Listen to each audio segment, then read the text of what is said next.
औज़ुबिल्लाहिमिनश्शैतानिर्रजीम बिस्मिल्लाहिर्रहमानिर्रहीम। आप सुन देख रहे हैं वजदान मन की बात हारून रशीद के साथ। मेरा आज का मौजू है वजूद मसाली क्या है और इसको कैसे जगाएं। इस पे मैं इंशाल्लाह मुख्तसर बात करता हूँ। वजूद मसाली नूरी वजूद को कहते हैं। ये आलमे मसाल की मखलूक है। आलमे मसाल एक आलम है, जैसे आपका ये मादी आलम है, ये आलम नासूत है, ये आलम दुनिया है।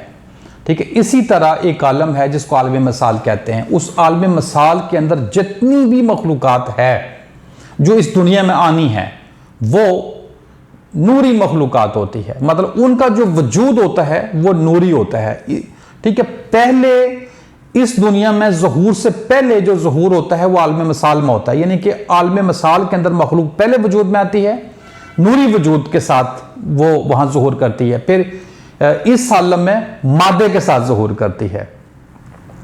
तो जो आलम मसाल है वो वक़्त की कैद से भी आज़ाद है, वो उसका कोई माजी नहीं है, उसका कोई मुस्तक़बिल भी नहीं है, और उसका सिर्फ एक हाल है। ठीक है, और उसकी कोई लिमिट नहीं है। मतलब वो कहाँ से शुरू हुआ कहाँ ख़त्म हुआ ऐसा कुछ भी नहीं है। और उसकी वुसअत कितनी है, मतलब वो कितना बड़ा है कितना ज़्यादा है ये नहीं जाना जा सकता। तो ये मुख्तसर ये है तारीफ आलम मसाल की।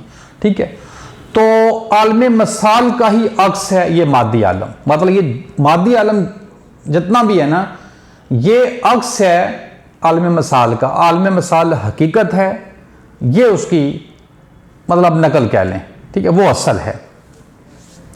तो फर्क क्या है, यहां आप मादी वजूद के साथ हैं, वक़्त की कैद में हैं आप, आपका माजी है, आपके एक मुस्तकबिल है, आपको भूख लगती है, प्यास लगती है, बीमार होते हैं, खाते पीते हैं, चलते हैं। मतलब आपकी यहाँ पे तकाजे हैं, बशरी तकाजे हैं, मतलब मादी मखलूकात के मादी तकाजे हैं। ठीक है, इसी तरह आलम मसाल के अंदर चूंकि वो नूरी सूरतें हैं, तो नूरी सूरतों के कोई भी तकाजे, कोई भी ज़रूरियात नहीं होती हैं जो कि मादे के साथ होती हैं। वहाँ पे ऐसा कुछ भी नहीं है। जो मसाली सूरतें होती हैं, मतलब जो वजूद मसाली है वो चूंकि नूरी वजूद है, लिहाजा उसके अंदर बहुत ज़्यादा ताकत और क़ुव्वत होती है, उसके अंदर बहुत इल्म होता है, हिकमत और मार्फत बहुत ज़्यादा होती है। ठीक है, ये सूरतें मादे की गिरफ्त में नहीं आती हैं। मतलब ये टोटल जो आलम है ये मादे की गिरफ्त में नहीं आ सकता। वजूद मसाली सोया हुआ नहीं होता, ये जागा हुआ होता है। ठीक है, ये सिर्फ इधर सोया हुआ होता है, इस दुनिया में सोया हुआ होता है। किसका सोया हुआ होता है? जिसका इस दुनिया का मादी वजूद जागा हुआ होता है। मतलब कि जो भी शख्स इस दुनिया से प्यार करता है, मोहब्बत करता है नफ्स के लिए, ठीक है, और पूरी कोशिश और पूरी मेहनत करता है ये दुनिया हासिल करने के लिए, मतलब उसका जीना मरना, खाना पीना, उठना बैठना, सारी जो उसकी एफर्ट है वो ये दुनिया हासिल करने की है, तो इसका मतलब है कि ये शख्स गाफिल है। इसका वजूद मसाली इस मादी आलम में सोया हुआ है, काम नहीं करेगा, ना आलम मसाल की खबरें देगा, और ये शख्स मतलब चैन नहीं पाएगा। इसके बरक्स जिस आदमी को आखिरत की फिक्र है, अपनी हकीकत की फिक्र है, जिसका उठना बैठना खाना पीना रब्बुल आलमीन के लिए है, उसका जो वजूद मसाली होता है वो जागा हुआ होता है इस दुनिया में भी। उसकी यहाँ हेल्प करता है, मदद करता है। जो अल्लाह के वली होते हैं उनके जो वजूद मसाली होते हैं वो बेदार होते हैं इस दुनिया के अंदर, वो यहाँ काम कर रहे होते हैं। बहुत सारे ऐसे अल्लाह के वली हैं जिनको पता होता है कि उनके वजूद मसाली काम कर रहे हैं मादी दुनिया के अंदर, लोगों की मदद करते हैं और लोगों की रहनुमाई करते हैं, कभी किसी सूरत में आके, कभी किसी सूरत में आके, कभी ख्वाबों में आके, ठीक है ना, और लोगों की रहनुमाई करते हैं, लोगों की मदद करते हैं। मतलब लोगों की जितनी भी परेशानियां होती हैं, तकलीफ़ें होती हैं, वो उनकी मदद करते हैं, कहीं फंसे हुए होते हैं उनकी रहनुमाई करते हैं। वजूद मसाली इतना ताकतवर होता है, चूँकि ये नूरी वजूद होता है, लिहाजा आप खुद ही अंदाज़ा लगा लें कि नूरी जो वजूद होता है कितना ताकतवर होता है। तो कुछ अल्लाह के वली ऐसे होते हैं वो मतलब इस बात पे कादर होते हैं कि वो अपने वजूद मसाली से मतलब काम करते हैं, अपनी कोशिश से, अपनी मर्जी से जहां चाहते हैं मौजूद होते हैं, जितनी जगहों पे चाहते हैं मौजूद होते हैं। और बहुत सारे ऐसे होते हैं कि उनको नहीं पता होता, लेकिन वो नेकोकार होते हैं, तो उनका वजूद मिसाली काम कर रहा होता है, इस दुनिया के अंदर जागा हुआ होता है। तो जो दुनिया परस्त लोग होते हैं, जो ख्वाहिशों के पीछे लगे वो होते हैं, उनके जो वजूद मिसाली होते हैं वो इस दुनिया में सोए हुए होते हैं, लेकिन उधर वो जागे हुए होते हैं, लेकिन वहां भी वो बेचैन रहते हैं। इस जहान के अंदर, इस मादी आलम के अंदर जो कुछ भी होना होता है वो पहले आलम मिसाल में होता है। ठीक है, तो आलम मिसाल जो है उसकी खबरें यहां लाई जा सकती हैं। जो कुछ यहां होने वाला होता है उसको देखा जा सकता है, उसको बदला भी जा सकता है। ठीक है, तो इसके लिए थोड़ी सी मेहनत की ज़रूरत है, कोशिश की ज़रूरत है, इल्म की ज़रूरत है, एक अच्छे गुरु की ज़रूरत है, तो ना मुमकिन नहीं है। ठीक है, मुमकिन है। अब अगर हम अपने वजूद मिसाली को इस दुनिया के अंदर बेदार करना चाहते हैं, उसको एक्टिव करना चाहते हैं, यहाँ उसकी मदद लेना चाहते हैं, तो इसके लिए हमें क्या करना होगा? हमें अपनी तवज्जो को उधर करना होगा, आलम मिसाल की तरफ करना होगा। ठीक है, तो यहां से हमें अपनी तवज्जो को कम करना होगा। अब इसका तरीका क्या है?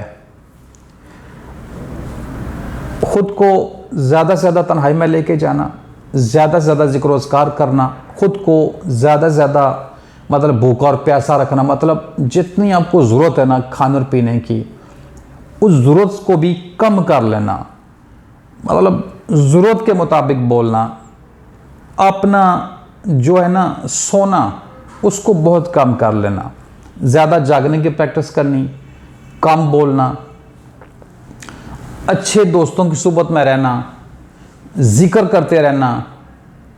ठीक है, ये चीज़ें जब आप यहाँ करेंगे, इससे आपका जो वजूद मिसाली है वो बेदार होना शुरू हो जाएगा, मतलब इस दुनिया में बेदार होना शुरू हो जाएगा, यहाँ जागना शुरू हो जाएगा। याद रखना, वजूद मिसाली जो है वो कभी भी नहीं सोता, वो जागा हुआ होता है, सिर्फ हम गफलत का शिकार हो जाते हैं।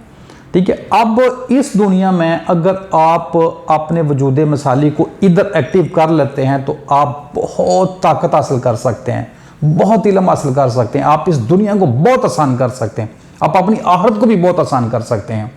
इसका तरीका यह है कि किसी अच्छे गुरु की सुबत, अल्लाह का जिक्र करना, अपने आप को पाक साफ रखना, भूख के मुताबिक खाना खाना, यानी कि जो आपकी ज़रूरत है, जब भूख लगे तो ज़रूरत से भी कम खाना खाना, कम पानी पीना, यानी कि अपने आप को ज़्यादा से ज़्यादा भूखा रखना, प्यासा रखना और तन्हाई में खुद को रखना, ज़्यादा जिक्र अस्कार करना। ठीक है, ये ज़्यादा रश वाली जगहों पे ना जाना, शोर वाली जगहों पे ना जाना, लोगों के साथ ज़्यादा बहस नहीं करना। ठीक है, मतलब थोड़ा सा इस दुनिया का आपको नुकसान करना होगा। ठीक है, तो फिर आपका जो वजूद मिसाली ना उस दुनिया में एक्टिव हो जाएगा। अगर कोई शख्स ये चाहता है कि वो इस दुनिया की पूरी मौज करे, मतलब पूरी कोशिश करे, पूरी मेहनत करे, ये दुनिया भी हासिल करे, दुनिया के लवाजमात साशें सारी हासिल करे और वजूद मिसाली को भी इधर बेदार करके उससे काम ले, तो ये हो नहीं सकता, ये बहुत मुश्किल है।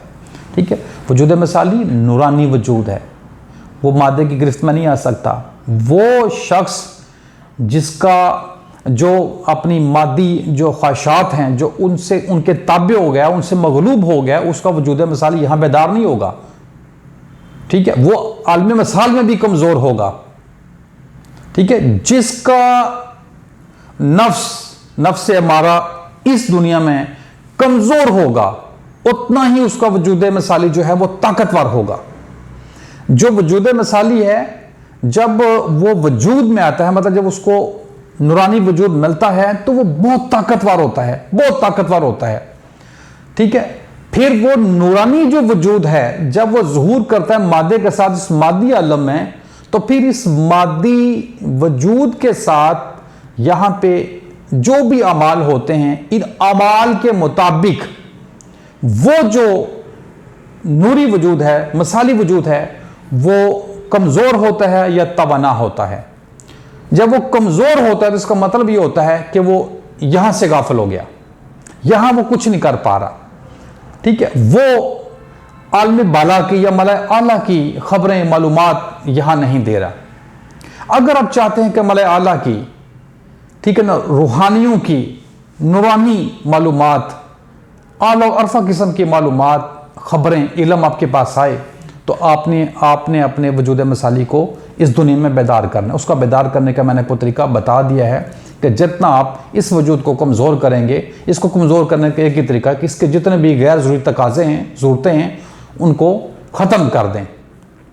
ठीक है, जब आप इसको ख़त्म कर देंगे तो ये खुद ब खुद ही कमज़ोर हो जाएगा, आपका जो वजूद मसाली है वो बेदार हो जाएगा। जब वो बेदार हो जाएगा तो हकीकत में आप बेदार हो जाएंगे, आप बहुत ताकतवर हो जाएंगे। फिर आप जो भी इस दुनिया में हासिल करना चाहेंगे ना, वो आप आसानी के साथ हासिल कर सकेंगे। लेकिन कोशिश ये करें कि जब आपको ये कुदरत हासिल हो जाए तो आप हदूद से तजावुज़ ना करें। अब वजूद मसाली को इस दुनिया में एक्टिव करने के या इस दुनिया में बेदार करने के, उसकी तवज्जो इस दुनिया में लाने के बहुत सारे और भी बड़े आसान तरीके मौजूद हैं। अगर कोई मज़ीद जानना चाहता है, मज़ीद मालूमात लेना चाहता है, तो वो मुझसे रब्ता कर सकते हैं। मैं ज़रूर बताऊंगा जितना मैं जानता हूं। आप तमाम देखने सुनने वालों का बहुत शुक्रिया। अगर आपको वीडियो अच्छी लगे, चैनल को सब्सक्राइब कर लें, वीडियो को लाइक और शेयर कर लें। मकसद ये है कि लोगों को हकीकत की गाही हो। अस्सलाम वालेकुम रहमतुल्लाहि व बरकातुहू।